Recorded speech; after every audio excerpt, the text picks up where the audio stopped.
Welcome everyone to another learning session with Java. And in this session, we will do something different that we have not done until now. But again, until you are comfortable, keep doing what you were doing until now. Okay, did you get a clue? We will start using an IDE just to see how things are with an IDE. And as part of this course, I'll be using IntelliJ, and I'll be using IntelliJ Community Edition so that it is free and available for everybody to download and use. Okay, whenever you create a project in IntelliJ, you will get a screen similar to this. And then you can create a class.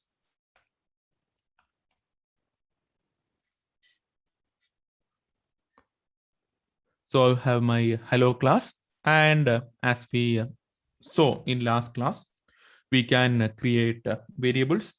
So int a, and then static int b, and we will have our main function.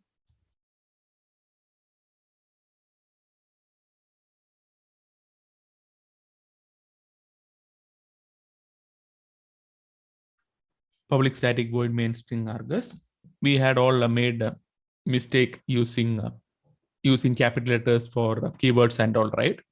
If you make a similar mistake, your compiler will immediately tell you, okay, class or interface expected, and then or see this color coding.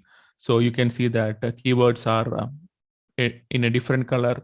So if you make it back, then you can know that, okay, that is a keyword and the others are not keyword. All those things you can easily figure out with an IDE. But initially it will be good to do over Notepad. And there is a question I'm using in Eclipse. Any IDE should be fine. I use the paid version of IntelliJ for my office work. For training, I am just using the free community edition so that anybody can follow as is. So most of the corporates companies these days use IntelliJ, but any IDE should work exactly similar. And then we also saw constructors, right? So constructor is having the same name as that of the class. So before even this, let me create an object of this class.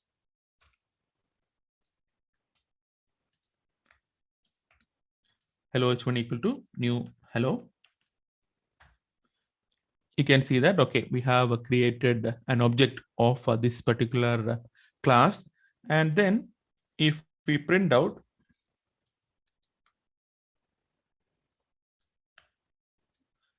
any IDE will actually show you what you have to do next, and then you have to just complete it. So it will also give you suggestions. So an IDE will make things much easier for you. But until you are comfortable, at least all the labs until now, it is always good to do from command prompt itself to get that clarity, get that feeling of doing things everything on your own. And then once you are comfortable, you can start using IDEs, any IDEs for that matter. So here I'll just print a. So based on what we learned, what will be the output now?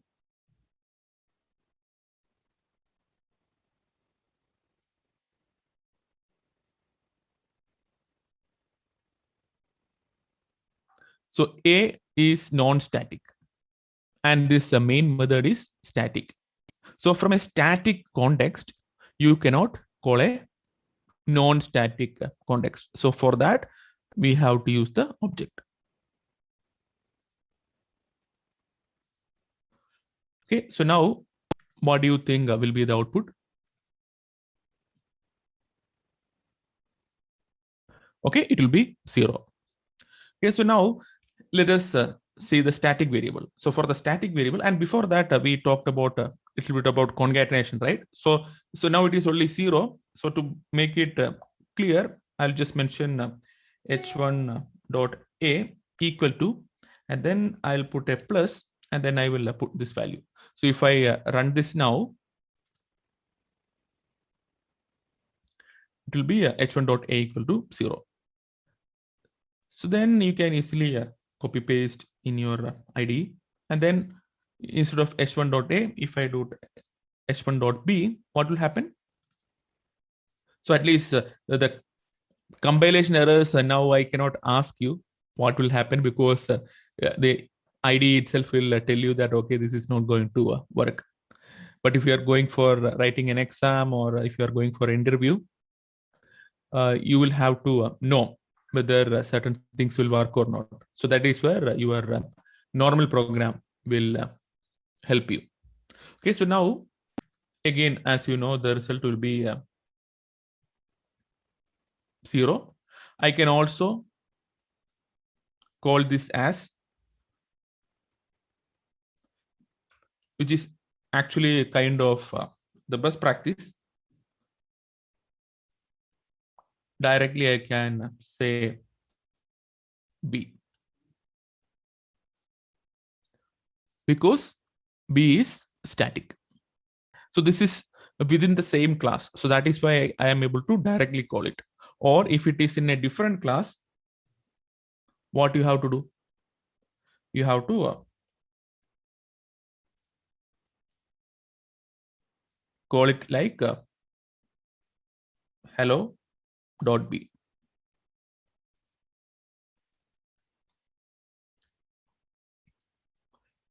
So another thing that we discussed was constructors, right? So now I have this constructor hello h1 equal to hello. So why is it working? So this hello here is a constructor. Why is it working? Since I did not give any constructors at all, Java gave a default constructor. So let me try creating a parameterized constructor.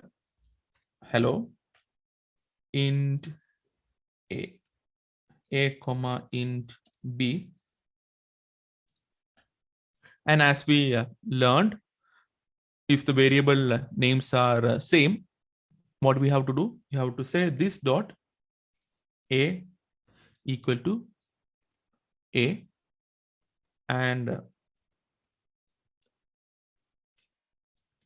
but second one is not a great practice, because you are initializing a static variable. But still, let it be there just to show you that, okay, that is also possible. So now see here. So suddenly you are getting this error, because since you created a constructor on your own, a different parameterized constructor, Java will not give you a default constructor. So what you can do, if you want this code to work, then you can create that default constructor.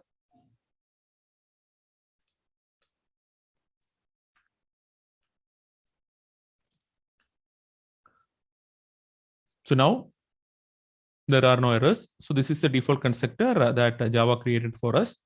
And also you can create an object using our new parameterized constructor as hello h2 equal to new hello of 1, 2. We also discussed local variables, right? So now main method is a method. So inside that, if I am declaring a variable int a again, then this is called as a local variable. And now if I print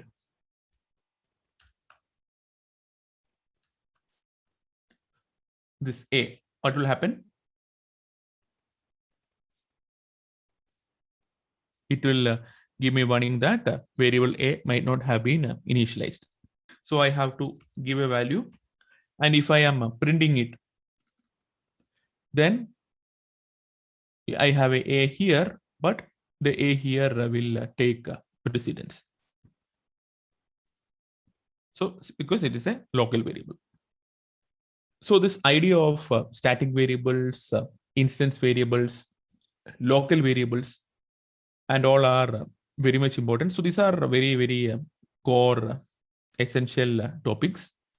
So if you have a good understanding of these, then all further things will be much easier for you.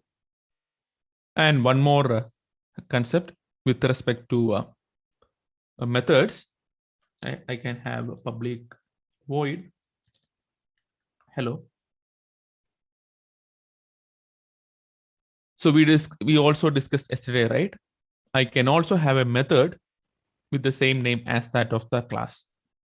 So it is perfectly possible, but it is not a good practice, especially the name for a method. You start with the small letter, right? You remember the camel case, right? So for classes, you start with capital letter. For variables and methods, you start with the small letter.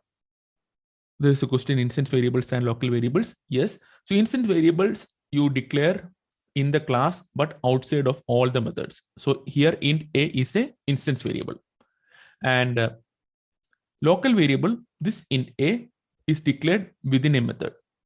And also we discussed about a few more things. And before that, let me just have some print statement here.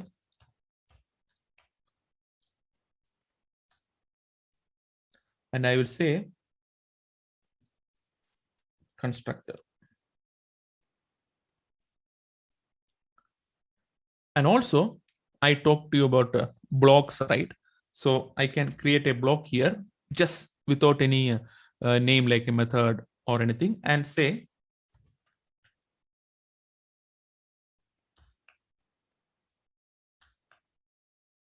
this is called initializing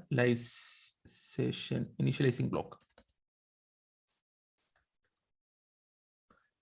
And I can also copy paste this thing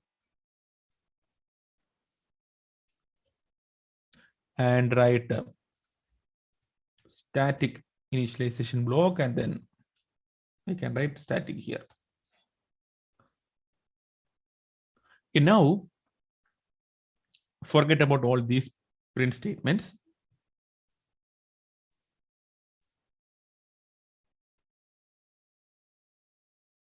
So I have only two print statements here. I have only two statements here. Hello h equal to new hello, and hello h2 equal to new hello of 1,2. So now you should tell me, if I execute this statement, what will be the output? You can measure in the chat, or I will make it a little bit simple for you to type.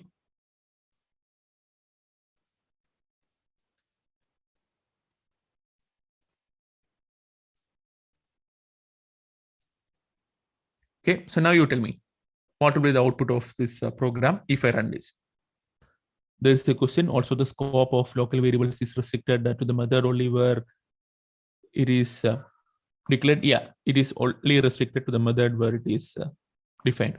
Method or even block. I can even have a block here like this, and then declare a method variable here.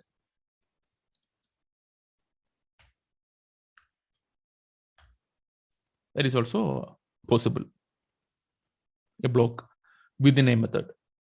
So whenever you are declaring a local variable within a block, it has only a scope within that block. So now let us print that and see what will be the value.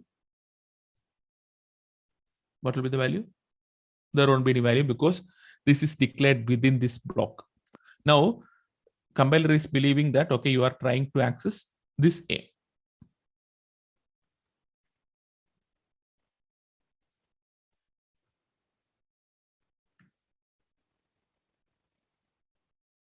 Okay, let us run and see.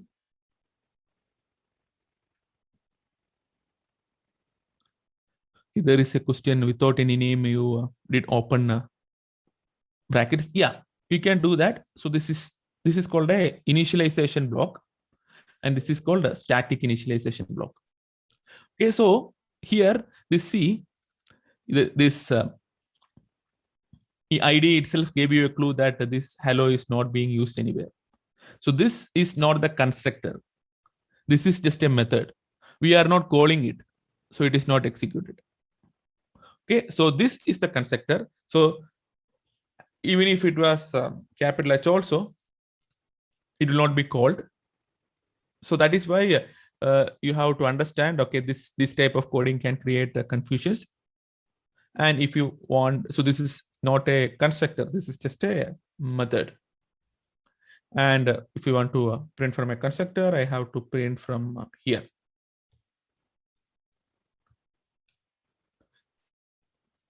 So this in WordPad or Notepad, it would have been difficult to identify this.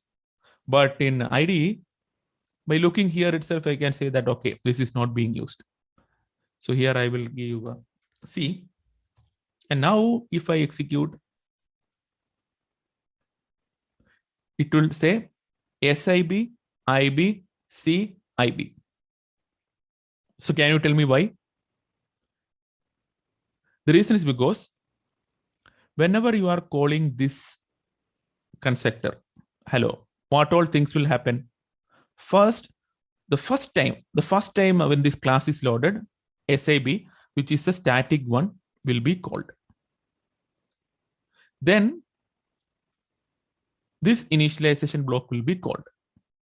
And then your constructor will be called. Second time, when you are calling this constructor, we are not printing anything, right? But still, this initialization block will be called again. So every time an object is created, this will be called. But this will be called only once because of the static keyword. And if we put a print statement here,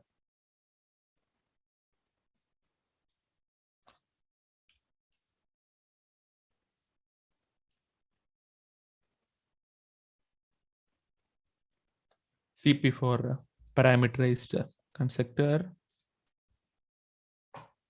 you will get that also. Means, okay, there's a question, means whenever object will be created, initialization block will be called, yes.